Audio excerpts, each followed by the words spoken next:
अगर आपको लगता है कि अराजकता का मतलब सिर्फ गड़बड़ है, तो डीप सिंप्लिसिटी आपका नजरिया बदल देगी। यह दिखाती है कि अव्यवस्था ही वह जगह है जहां से जीवन और व्यवस्था जन्म लेते हैं। आप पहाड़ों के बीच एक संकरी घाटी में खड़े हैं। ऊपर बादल है, नीचे नदी का बहाव। कभी पानी तेज धार में बहता है, कभी अचानक भंवर बनाता है और फिर किसी मोड़ पर शांत हो जाता है।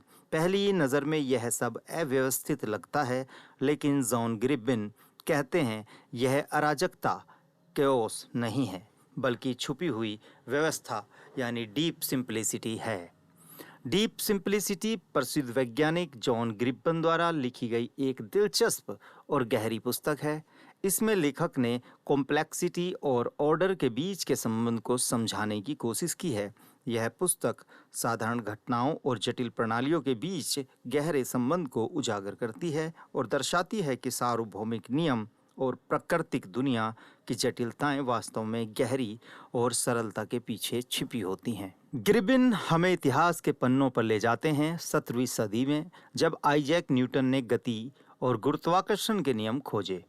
तब वैज्ञानिकों को लगा अगर हम सारे समीकरण जान लें तो पूरी प्रकृति को भविष्यवाणी की तरह पढ़ सकते हैं।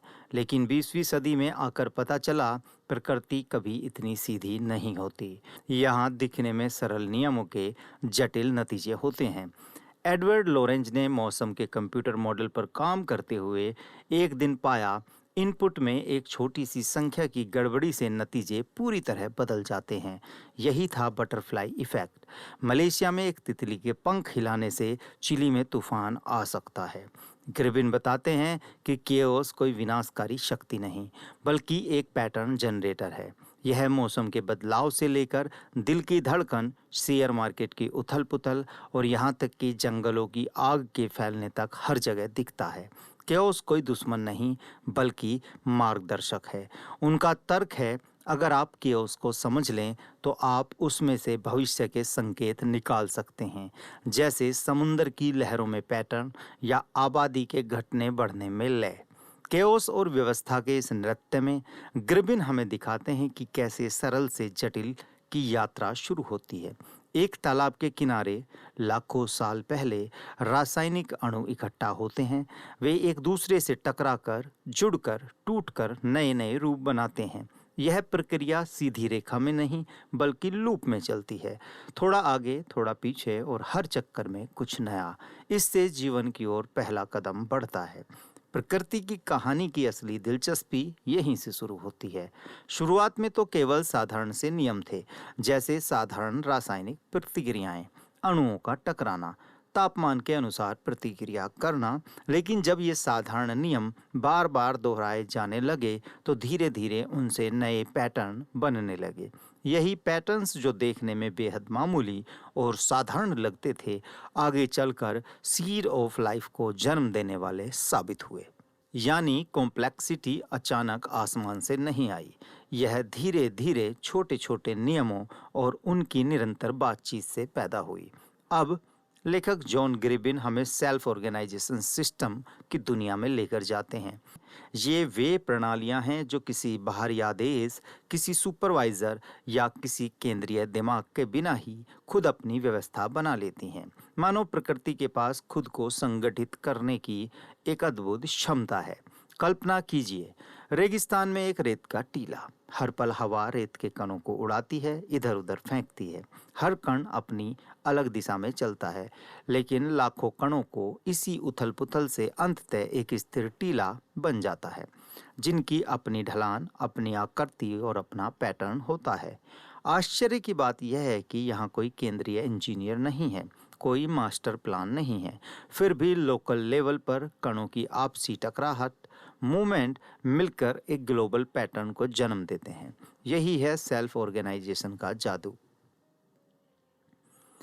ग्रिबिन बताते हैं यही सिद्धांत सिर्फ रेत के टीलों में नहीं, बल्कि जीवन के हर परत में काम करता है। चींटियों की कॉलोनी, यहाँ लाखों चींटियाँ बिना किसी बॉस के मिलकर जटिल घर और सुरंगें बना लेती हैं। पक्षियों का झुंड, जहाँ सैकड़ों पक्षी एक साथ उड़ते हैं और बिना टकराए एक सुंदर पैटर्न बना लेते हैं।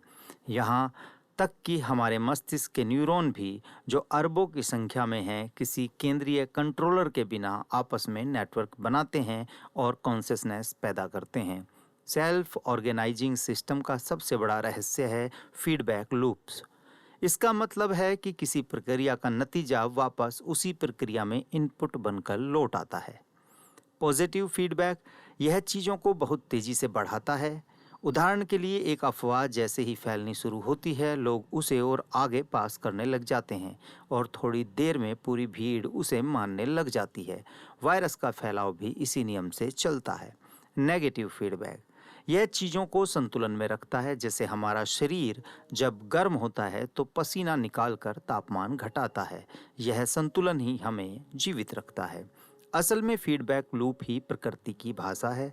यही वह प्रणाली है जिससे छोटे बदलाव बड़े पैटर्न का रूप लेते हैं। ग्रिबिन बताते हैं कि प्रारंभिक पृथ्वी पर मौजूद रासायनिक सिस्टम्स में यही फीडबैक लूप काम कर रहे थे।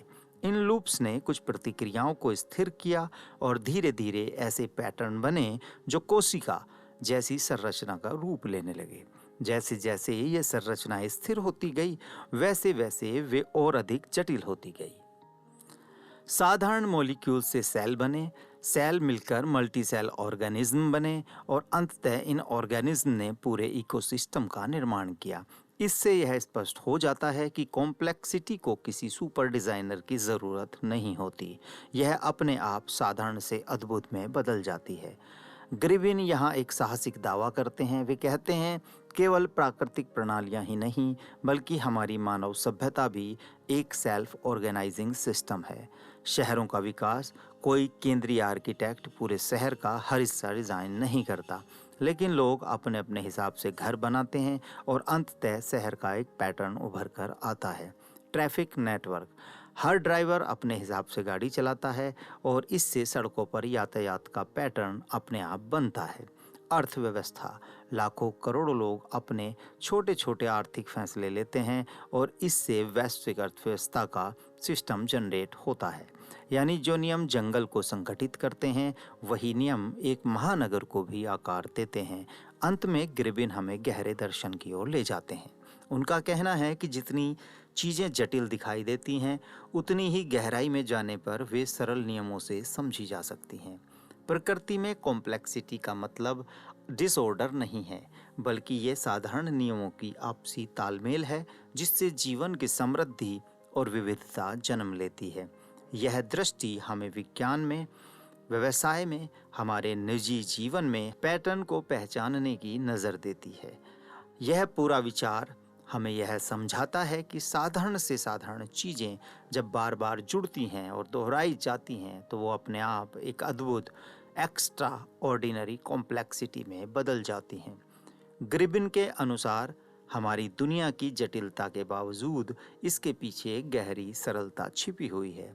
उदाहरण के तौर पर प्राकृतिक प्रक्रियाएं और सभी प्राकृतिक घटनाएं अक्सर एक साधारण नियम के आधार पर कार्य करती हैं, जिन्हें हम समझने की कोशिश कर रहे हैं। पुस्तक में अव्यवस्था और गतिकीय प्रणालियों के सिद्धांतों को सरल तरीके से प्रस्तुत किया गया है। लेखक यह बताते हैं कि केओस का भी एक निर्धारित आदेश होता है, जिसे सिस्टम की जटिलता से ही समझा जा सकता है। संवेदनशीलता और छोटे बदलावों के प्रभावों को समझते हुए ग्रिबिन ये दिखाते हैं कि खगोल शास्त्र, भौतिकी और जीव विज्ञान में ऐसा क्यों होता है कि छोटे परिवर्तन बड़े परिणाम उत्पन्न करते हैं। ग्रिबिन फ्रैक्टल्स और सामाजिक प्रणालियां जैसे उदाहरणों का इस्तेमाल करते हैं, जो छोटे पैमाने पर घटनाओं के बड़े पैमानों पर प्रभाव को दर्शाते हैं। यह दिखाता है कि प्रकृति में सभी घटनाएं आपस में जुड़ी होती हैं, भले ही वे अलग अलग स्तरों पर घटित होती हों। डीप सिंप्लिसिटी यह दर्शाती है कि जटिल दुनिया और साधारण नियम के बीच एक गहरा संबंध है। ग्रिबिन हमें यह समझाने की कोशिश करते हैं कि हम जो कुछ भी देखते हैं, वह एक साधारण आदेश के तहत काम करता है और हमें अव्यवस्था और जटिलता के पीछे की सरलता को पहचानने की आवश्यकता है। यह पुस्तक प्राकृतिक विज्ञान, गतिकी और जीव विज्ञान में रुचि रखने वाले पाठकों के लिए एक बेहतरीन गाइड का काम करेगी उम्मीद है हमारा ऑडियो बुक आपको पसंद आया होगा। ऐसे ही दूसरे ऑडियो बुक्स के लिए हमारे चैनल को सब्सक्राइब करें।